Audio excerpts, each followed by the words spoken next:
ADG Kundan Krishnan ने बयान दे दिया कि अप्रैल मई जून किसान को काम नहीं होता है, इसलिए मर्डर हत्याएं बढ़ जाती हैं। तो आप चुनाव लड़ रहे हैं? निश्चित रूप से लड़ रहे हैं। यहाँ तो अभी एक वर्तमान एक पूर्व है, ये दोनों का आपसी समझौता है। ये मतलब उसको क्या कहा जाए, पार्टनरशिप, कि 5 साल आप रहिए 5 साल मैं रहूँ। अक्टूबर नवंबर में आपको विधानसभा चुनाव बिहार में क्या तैयारी चल रहा है? आप पूर्व प्रत्याशी भी रहे हैं और अच्छा टक्कर दे द्वितीय स्थान पर रहे।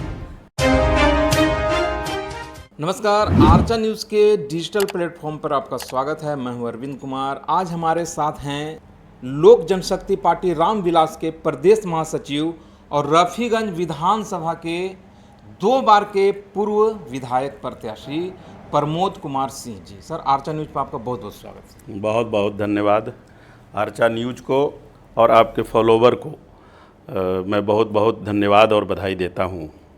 सबसे पहले सर, अभी बिहार में क्राइम का स्तर जिस तरह से बढ़ रहा है और अभी पारस हॉस्पिटल में घुस के लोग मार दिया चंदन मिश्रा को, एडीजी कुंदन कृष्णन ने बयान दे दिया कि अप्रैल मई जून किसान को काम नहीं होता है, इसलिए मर्डर हत्याएं बढ़ जाती हैं। क्या प्रतिक्रिया दीजिए? उनका बयान जो है वो हास्यास्पद है, हम लोग के समझ के परे की बात है। मैं इसका निंदा करता हूँ, कारण मैं किसान हूँ और किसान लोग अपराधी प्रवृत्ति के नहीं होते हैं, वो अपराध नहीं करते। साहब कैसे ऐसा बयान दिए, वो तो नासमझ हैं। मैं इसका घोर निंदा करता हूं कि किसानों पर ऐसा बयान दे करके हम सबों को आहत पहुंचा है किसानों को, और उनका ये नासमझी या फिर विक्षिप्त माइंड उनको कहा जाए वो वाला बयान है। एक तो उनसे लाइन ऑर्डर संभल नहीं रहा है और अपराधी पर उनका अंकुश नहीं है। हम लोग के सरकार भी बदनाम हो रही है, एनडीए के हम पार्ट हैं, हमारी पार्टी। और इस ढंग का पटना में बेखौफ अपराधियों का मनोबल बढ़ना और अपना बचाव के लिए किसानों पर ऐसा गलत बयान देना, हमारी पार्टी के तरफ से मैं एक किसान होने के नाते घोर निंदा करता हूं। और डीजीपी साहब को स्वयं अपने पद से इस्तीफा दे देना चाहिए। नीतीश जी ने भी अभी तक खंडन नहीं किया या बीजेपी की तरफ से कोई खंडन नहीं आया। पहला खंडन आप कर रहे हैं। नहीं, उनको भी करनी चाहिए, सोचना चाहिए। वो हमारी जो सरकार है वो किसानों के हितैषी है, किसानों के लिए बहुत सा योजना है। प्रधानमंत्री जी सम्मान निधि, जब से प्रधानमंत्री बने हैं तो किसान सम्मान निधि हर किसानों के खाता में हर वर्ष 6,000 रुपया जा रहा है। अनुदान पर खाद बीज उपलब्ध हो रहा है। हमारी सरकार जो बिहार सरकार है, डबल इंजन की सरकार है, दोनों का सोच सकारात्मक है किसानों के प्रति। लेकिन बयान नहीं देना ये उनकी सोच की बात है, लेकिन वो न्याय संगत ही बात करेंगे और किसानों के साथ हमारी सरकार है आएगा। जैसे अभी यदि महागठबंधन का सरकार होता बिहार में तो क्या स्थिति होती? तो लग रहा है कि बवाल मचा रहता, लोग रोड पे उतरे रहते, बीजेपी या एनडीए के दल के लोग। निश्चित रूप से आप लोग ने 90 से 2005 के दशक को देखा है। अभी इन लोग बंदी किए थे ये जो वोटर लिस्ट पर से, उस दिन का भी आप लोग कारनामा पूरे हर जगहों से बिहार भर से जो बातें आई, आप लोग के माध्यम से ही हम लोग भी सुने और देखे। तो ये जो हमारा अधिकार है, उसका अधिकार के उस सरकार में हनन होता है और कार्यकर्ता बढ़ चढ़ करके इस ढंग का कदम उठा लेते हैं जिसमें आम पब्लिक परेशान होती है। हमें हर रूप में जो हमारा संवैधानिक अधिकार है, विरोध करना, विरोध जताना संवैधानिक रूप से। लेकिन जब महागठबंधन की सरकार आती है तो वो जिनका मुखिया ही लाठी में तेल पिलाने वाली बात करते हों और इस ढंग के समाज को तोड़ने वाली बात करते हैं, तो फिर कार्यकर्ता तो उसी ढंग पे उसी रास्ते पर काम करते हैं। अच्छा, अभी बिहार में चल रहा है विधानसभा चुनाव से पहले SIR, स्पेशल इंटेंसिव रिवीजन, मतदाता सूची में जो है सुधार कराया जा रहा है। इस पे बहुत विवाद हो रहा है, क्या कहिए? नहीं, कोई विवाद नहीं है, वो सही भी है। बहुत दिन से मतदाता सूची का जांच नहीं हुआ था और उसमें स्पष्ट है, चुनाव जो इलेक्शन कमीशन के पदाधिकारी हैं वो चाहती है कि जैसे बहुत दिनों से देख रहे होंगे कि जो लोग मर गए उनका भी नाम है उसमें, जो हमारी बेटियां शादी होकर के चली गई उनका भी नाम है, तो वो रिवीजन हो रहा है। और बहुत सा ऐसा आया है कि कुछ घुसपैठी लोग जो हैं बाहर से देश से आ करके और हम अपने यहाँ आधार कार्ड बनवा करके और वोटर लिस्ट में नाम जुड़वा लिए हैं। तो ये सबसे ज़्यादा मतलब जो बांग्लादेश से लोग हैं या पश्चिम बंगाल से लगा हुआ या पाकिस्तान से जो लोग हैं उन लोग आ करके और अपना नाम जुड़वाए हैं, जो गलत है। हमारे देश में खुद इतना जनसंख्या है जो आज विश्व में हमारा दूसरा स्थान है, और बाहरी आदमी आ करके और वोट देने का अधिकार भी उन लोग रखें और अपना साम्राज्य फैलाएं। ये चुनाव आयोग अच्छा काम कर रही है, कहीं कोई ऐसा बात और विवाद नहीं है। रिवीजन होना चाहिए वोटर लिस्ट का। इसे रिवीजन पे सवाल नहीं है सर, सवाल है कि आखिर निष्पक्षता है कि नहीं। जैसा भी अजीत अंजुम जी हैं, एक पत्रकार हैं, उन पे एफआईआर दर्ज कर लिया क्योंकि उन्होंने बीएलओ को दिखाया, कुछ साइन बीएलओ कर रही है फॉर्म पे, वोटर लिस्ट निकाल के बीएलओ फॉर्म भर रहे हैं। मतलब कैसे वेरीफाई होगा जब बीएलओ वोटर लिस्ट से जब फॉर्म खुद भरेगा, वोटर मतदाता के पास नहीं जाएगा, तो कैसे वेरीफाई होगा कि रियल है कि फॉल्स है। नहीं, बीएलओ तो हर घर जा रहे हैं लोग, और बीएलओ कभी गलत नहीं कर सकता है। अब बहुत से अनपढ़ लोग हैं जो साक्षर नहीं हैं और जितना कॉलम है वो नहीं भर पा रहे, उनके सामने यदि बीएलओ सहयोग कर रहा है तो वो कोई गलत नहीं है, वो उसमें पारदर्शिता है।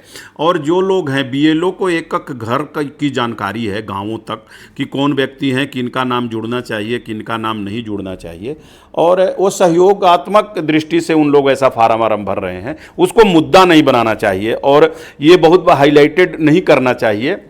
जैसे एफआईआर हो गया, वो दिखा रहे थे, ऑफिस में गए दिखा रहे थे, लोग फॉर्म भर रहे हैं, तो दिखाने के एवज में जैसे उन पे एफआईआर कर दिया गया है एक पत्रकार। अब ये नई जानकारी है, आप लोग को जानकारी है, हमें नहीं जानकारी। लेकिन बीएलओ जो है निष्पक्षता पूर्वक, और जो ऐसे लोगों को जैसे अभी बहुत सा क्षेत्र में अभी किसानी का क्षेत्र है, अभी समय उतने दिन है, अब किसान लोग को बीएलओ को कितना परेशानी जा रहा है। जो किसान खेत में काम कर रहा है, जो महिलाएं खेत में रोपनी कर रही हैं, अब उनका वो तो खुद उस स्थिति में नहीं है जो कलम चला करके अपना फार्म को भर सके, और यदि बीएलओ उसमें सहयोग कर रहे हैं तो ये कोई मुद्दा नहीं है। ठीक है, हम फॉर्म भरे, हमको कुछ रिसीविंग तो मिलना चाहिए कि हम फॉर्म भरे हैं, हम फॉर्म भर के दे दिए, अभी हमको पता नहीं कि हमारा फॉर्म बीएलओ जमा करेगा नहीं करेगा, नहीं किया तो हमारा तो कट न जाएगा। नहीं, ये तो अधिकार है, लेना चाहिए। हाँ। हर लोगों को अपना, इस पे ये तो अपना अधिकार है। आप कहीं भी किसी भी ऑफिस में आप जाते हैं, कहीं किसी चीज़ का आप दरख्वास्त करते हैं तो उसका एक अपना कॉपी लेना चाहिए प्रूफ के लिए कि हमने आपके पास ये डॉक्यूमेंट्स जमा किया है। ये तो अपना मौलिक अधिकार है। नहीं तो निर्वाचन आयोग से था 2 फॉर्म देना, एक रिसीविंग मिलेगा, एक फॉर्म भरा जाएगा, एक जमा हो जाएगा, एक मतदाता को दे दिया जाएगा, लेकिन हो नहीं रहा है ग्राउंड पे। अब ये तो जानकारी नहीं है, होना चाहिए। जैसा जो चुनाव आयोग का जो निर्देश है, डबल फार्म, एक फार्म आपको मिलेगा, और वो नहीं लेना वो हमारी कमी है, पब्लिक की कमी है, वो तो उनको देना है, मांगने पर देंगे वो।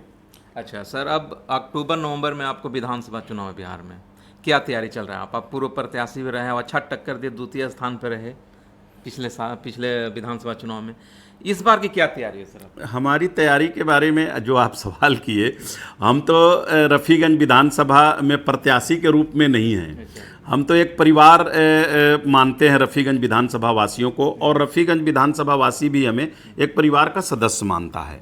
तैयारी तो उनको करनी है जो बरसाती मेढक के तरह चुनाव के वक्त आते हैं और अपना चेहरा दिखा करके और पब्लिक को, जनता को बेवकूफ़ बना करके, और पैरासूट से उतरे हुए प्रत्याशी चुनाव जीत के जाते हैं और फिर चुनाव के वक्त ही दिखते हैं।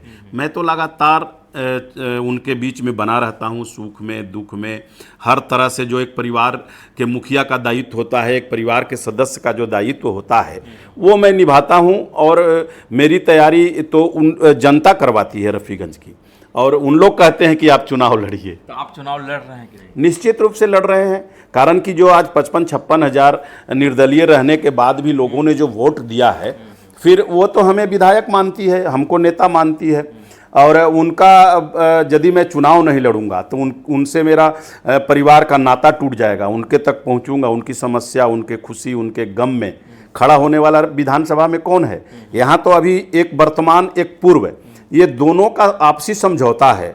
मतलब उसको क्या कहा जाए, पार्टनरशिप, कि 5 साल आप रहिए 5 साल मैं रहूँगा, और चाचा भतीजा का रिश्ता भी है। और दोनों उसी की तरह से 10 साल 10 साल, एक 12.5 साल हो गया उनको। और वो सिर्फ ठगने का काम करते हैं। वो गिनती कराएंगे कि मैं जैसे मैं ये काम करा दिया। अरे भाई, पूरे डबल इंजन की जब से सरकार है 2020 के बाद या उसके पहले भी जब नीतीश जी आए तो विकास हुआ है, पूरे बिहार में हुआ है, एक रफीगंज विधानसभा में तो नहीं हुआ। और यदि सरकार के कामों को अपना उपलब्धि बताना ये निकम्मापन का उदाहरण है। मैं तो उनसे पूछना चाहता हूं कि अपना स्वयं का जो फंड होता है विधायक का, एक वर्ष में अभी तो 3 करोड़ रुपया है, 3 करोड़ रुपया यानी 10 वर्ष में 30 करोड़, और एक हो गया उनको 35 करोड़। इसका काम कहाँ है? ये ब्यौरा क्यों नहीं बताते हैं कि आप कहाँ हॉस्पिटल बनवाया अपने निजी फंड से, कहाँ सामुदायिक भवन बनवाया, कहाँ पेयजल का व्यवस्था किया, कहाँ आपने रोड बनवाया, कहाँ नाली बनवाया, कहाँ आपने लाइट लगवाया, ये और कितना वो काम 10 वर्षों में धरातल पर है कि नहीं, कि कागज़ पर ही है। ये काम को लेकर के जाना चाहिए। आपको स्पष्ट बता दूं कि हमें पब्लिक क्यों चाहती है, यहाँ की जनता क्यों चाहती है। ये सुने होंगे हर लोगों से कि प्रमोद सिंह अपना निजी पैसा से बहुत से काम करवाए। तो मैं 10 से 15 करोड़ खर्च किया हूँ तो बहुत सा काम हो गया। और इनको तो सरकार से निजी फंड मिला हुआ है 30-30 करोड़ रुपया। ये सिर्फ और सिर्फ अपना बच्चों का भविष्य बनाने का काम किया जनता के पैसा से। और ये तैयारी उनको करनी है। ये आज दिखते हैं, जब चुनाव आएगा तो जैसे बरसात में मेढक निकलता है, पानी गिरता है, तो वैसे जब चुनाव आएगा तो इन लोग मेढक की तरह घूमेंगे और फिर जीतने के बाद स्वयं अपना और अपने परिवार का विकास में इन लोग लग जाते हैं।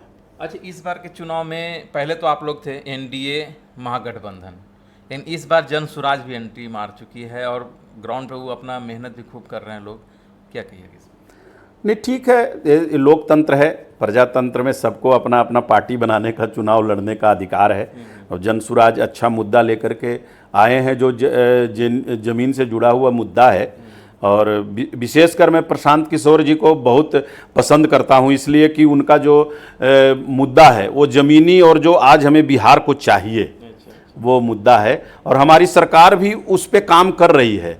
लेकिन सरकार बदनाम ऐसे लोगों से है जो प्रतिनिधि को टिकट लेकर के हमारी पार्टी और एनडीए से जीत करके जाते हैं और अपना निजी स्वार्थ में सरकार को बदनाम करते हैं।